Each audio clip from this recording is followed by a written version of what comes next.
Hey everyone, Jackie K here.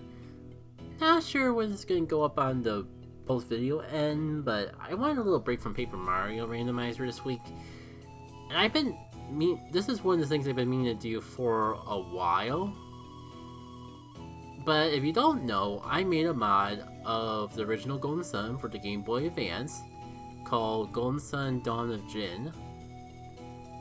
And it's basically a hard mode of Golden Sun with a lot of twists along the way.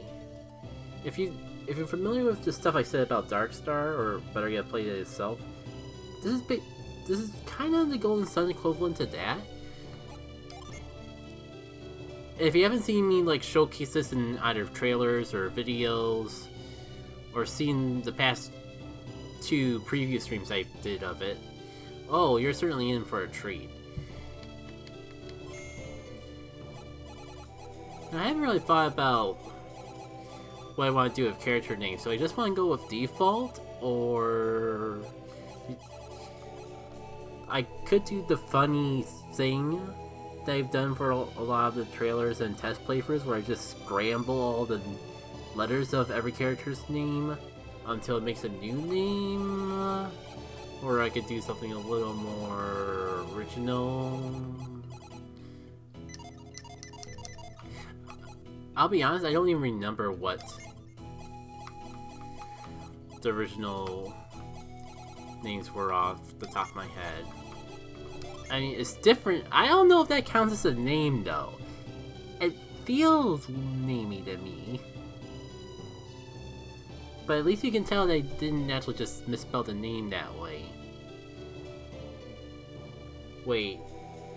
I just rolled Isaac backwards. I didn't even know this until I'm reading out loud.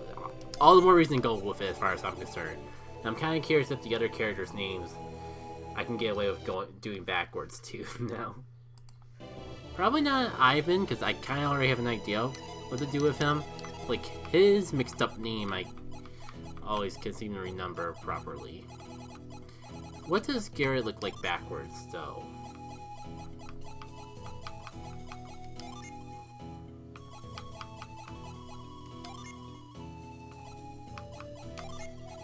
Turok.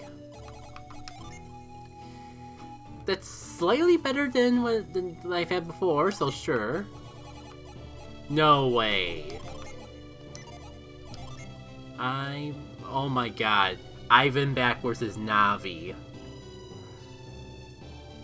We're actually going with this, are we?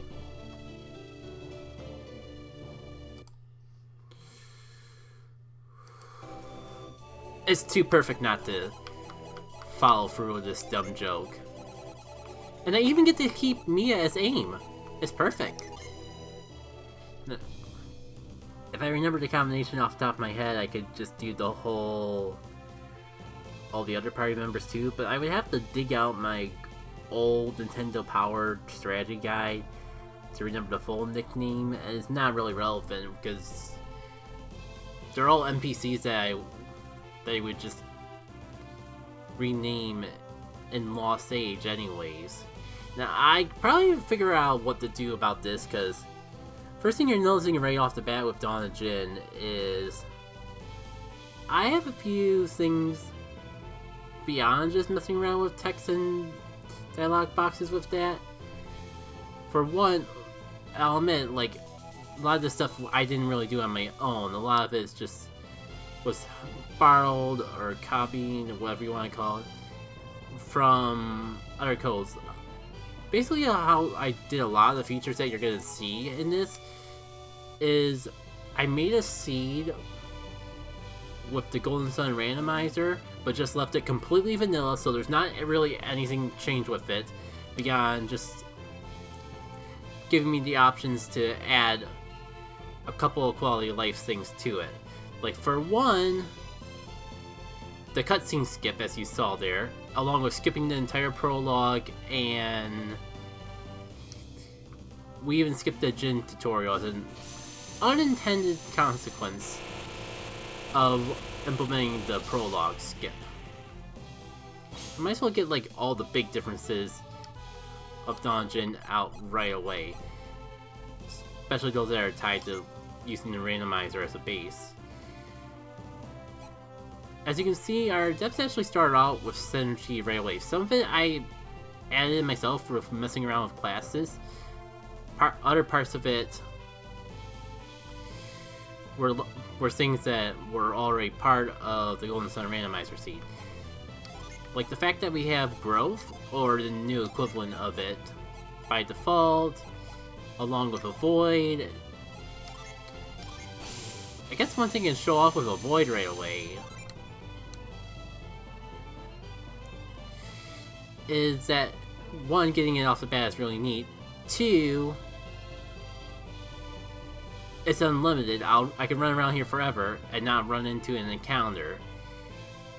All the more reason why you have to be responsible if you're grinding yourself. Personally, I recommend only turning on this avoid for backtracking, but you can do it. You can, obviously there's nothing stopping you, but you'll be incredibly underlevel if you don't just take the battles as they would normally come along. You know, I might as well go back to Vale, because it'll allow me to showcase other things they made and adjusted while talking about all of this. Because, like, this is where I expect the player, or at least to the best of my ability, to actually learn about some of the changes to Dawn of Djinn. Honestly, when I actually make a dialogue version fit, it'd probably be more fitting to actually have, you know, NPCs that you actually come across along the way, because unless you actually read all the secondary sources and videos, I'll admit there's not really much to indicate, hey, backtrack to Vale for some little mini tutorial advice. Read every bookshelf that you see, because the Texans actually changed in those. This is probably the weakest example of that, though. Like, I forget, but I think there's just like one line dialogue change, but all the other books in here do have things change, including those that we can't actually get to. Anyways, I think this is about talking about avoid and retreat, but yeah, this is the other thing. Long story short, I wanted to make a note about Vermin because I gave them a little gimmick this time around where they tend to run. They kind of act like Amazing Daisy and Paper Mario, or Gold. I think Gold Slimes and Dragon Quest worked in a similar sense, but it's your general enemy trope that of a really rare monster, but it usually runs right away, so you don't get a chance to get the experience. I don't think I actually implemented it as well as other games do, but the general concept / spirit is there of the vermins will appear, they'll tend to run away right away before you can get a chance to strike them, but if you do take them down, you get a lot more experience than monsters normally would give in that area, and they often have like a rare item or something worth your time to actually get. Also, yeah, this would be a good time to bring up that I messed around with items a bit. I just had Garrett start the game with the catch beads so they don't go to waste. But they're not really necessary because, one, I built, or at least built to the best of my ability, catch into all of Isaac's classes by default. That way he would have access to catch even if there's no one in the party. And that's something you'll find a lot with Dawn of Djinn. Like, there's a lot of cases of default classes. Oh, you actually can't go in until later. I guess that makes sense, all things considered. Well, there's just a lot. Like, taking out the prologue kind of throws you right into the action of everything a lot. So, it's kind of... I'm kind of just all over the place with explaining things. I think I was just about to go over Avoid or Retreat, but we're about to reach Queen's house, which kind of explains it proper. Oh yeah, I was going to talk a bit more about built-in synergies.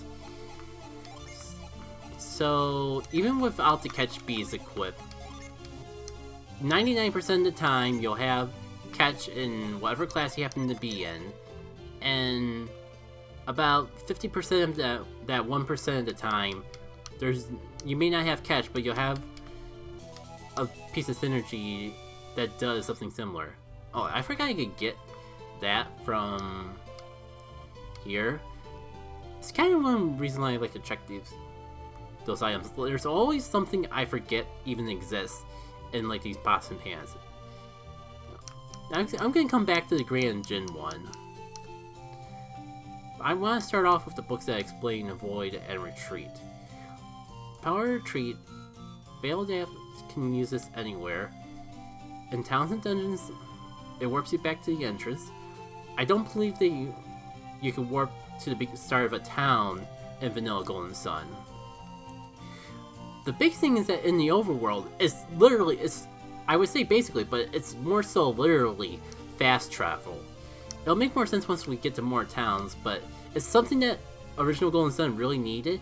So when I saw the Golden Sun randomizer did it as well, that was like the first reason that I was just like, I don't care if it makes this mod a bit buggy, I have to work off this, because just fast travel retreat is so worth it. And this is what I was showcasing before, where you cast it once. It's a toggle rather than something that wears off like a repel. You cast it when you don't want the monsters to appear, and you cast it again when you want the monsters to come back out. If anyone's thinking of picking this up though, there is one thing you have to mention about Avoid. I would recommend... Another reason why is beyond getting under-leveled, another reason why I would recommend having Avoid off as much as possible is because there's a bit of a bug that seems to happen if you have Avoid on and then reset the game. If you have the game saved with Avoid on and then reset, the Avoid just gets buggy, and there's like a whole mess of process you gotta do to actually working properly again. So like, you could find yourself in a situation where you can't get the monsters to appear back at all until you like run back and forth between the overworld and town, using retreat all the time until you get it working again. So this is the big gimmick of Dawn of Djinn. I'll let you read it on screen, but I'd rather show rather than tell. Basically, we're going to want to look out for things that look like elemental stars, because in this game they're actually Djinn charms, and they'll be pretty useful for our adventures. And then there's the Grand Djinn. Honestly, I kind of wonder if it's worth having this so early, because we won't run into Grand Djinns until basically the very end of the game. They're basically like boss / super boss versions of Djinn fights, to summarize it in one sentence. Those were like the two earliest and the two biggest ideas of Dawn of Djinn to make it differently from your typical Golden Sun adventure. I almost forgot to actually use retreat. I've gotten used to using it in the overworld, but I kind of like gotta get myself used to using it in town. Also, one thing I changed that I don't think the randomizer did: all utility synergy cost zero synergy. I'll admit I was tempted to like leave a synergy cost for retreat, because I thought the whole retreat glitch thing was fun. But I'm not sure if... there's something... it's been so long I forget exactly what, but there's something in playtesting. There we go. For some reason I got a little worried for a sec that random encounters were broken because I waited too long to turn Avoid back on. But like I said, it should only be an issue if you save and quit the game with Avoid on. So yeah, that was our first encounter. It may look a little different than what you're used to seeing at this point in the game. Actually, I should probably run around here and showcase a few more of the enemies. I didn't make any new sprites for this, but I tried to take advantage of the sprites that were already there and the different pals they had to try to spice things up with new enemies here and there. Speaking of enemies that have gimmicks, I noticed like the rats. Oh, hold on. This is the thing. I want to make sure we at least run into one of these before actually going to the town proper. It's It's another enemy. It's not as strong as it looks. But it's very possible to go through this whole game without even knowing this. But it actually has a rare drop. Trying to get this rare drop when you don't have Djinns to increase the odds, so might be a little tricky. I don't think it's too terrible, because I know I did increase it. Nothing in this game has item drops that are as rare as like the endgame weapons in Vanilla Golden Sun. Like, I think as a general rule, I try to make drop rates for items a bit more common, because I wasn't expecting. The whole purpose of this mod is to try to like build it around the concept of just going through a normal playthrough. I did not want to make grinding a requirement in order to be able to enjoy this, despite the higher difficulty. So nothing should be too terribly hard to get in terms of drops if you really want. But I have noticed, like, there's still, even with how low I feel the encounter is, it does feel like there's times when... Now, I'm just gonna go into town, because otherwise I'm defeating the whole purpose of... I don't want to get too carried away with grinding, because I am low where I might get over leveled with the fact that it was made in mind of not having to grind. And with the cutscene skip and not having any dialogue, I kind of wonder if I should just speed up for these parts, because... I'm debating if that takes away from the experience, though. What am I doing? Like, I have all this stuff to ramble about. Why am I worried about just having nothing to say during these cutscenes as is? So, let me try to backpedal my train of thought to where I was at. So, Dawn of Djinn, not really built around grinding. Yeah, there's a rare drop that those golems have, but I don't know if we're actually gonna get it. Which is, it's okay though, because there's a lot of cool stuff, like, there's plenty of fun stuff that I have to showcase. Like, I haven't even showcased the fact that items are kind of different in this. Yeah, speaking of which, I don't think I ever explained, you may notice how Isaac has growth by default? Well, that's not actually something I got from the randomizer. Normally, they just give it to Garrett for some reason. That's actually because of his starting weapon. It's a basic blade, but it has the secondary effect of giving growth when equipped. Just showcase that real quick. Also, though it might be possible that for like some of the early classes that Isaac just has growth by default.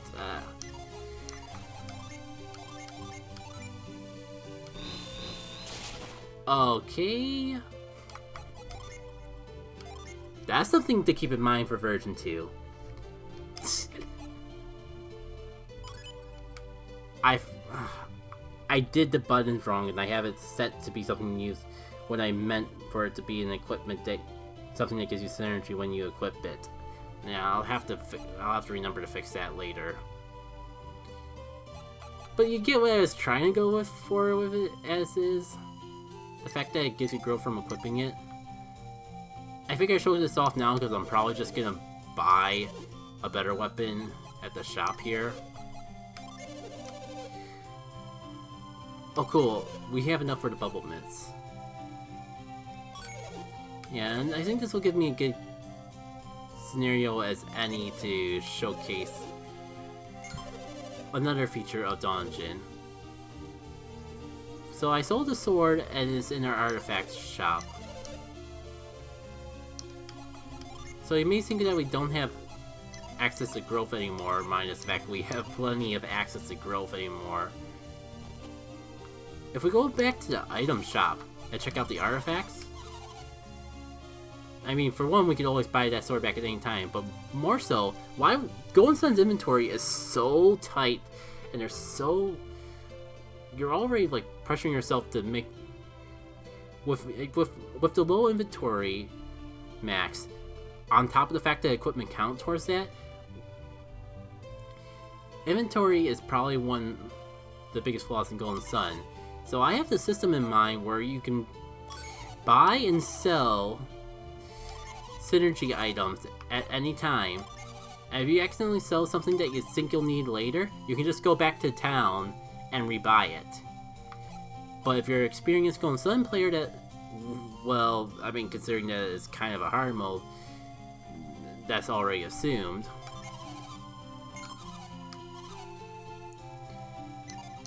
What is the thing? Well, it's kind of already assumed that you have some experience with this if you're doing a hard mod of Golden Sun. But if you know exactly when you need certain synergies and when you don't, you can just sell it at the shop, and when you need it again, rebuy it at a fairly cheap cost. Furthermore, we won't get into it for a while, but there's actually a secondary class, or there's a special class that is there just for people who don't want to have synergy items, but are too lazy to actually buy and resell items as they need them. Do I actually have anything left for Garrett? I guess I do have just enough for the longsword, but I haven't really shown off the gimmick of axes. Going to the shop actually reminded me, sorry, again, lots to explain early on, so gonna be all over the place. I forgot to showcase the shop in Vale.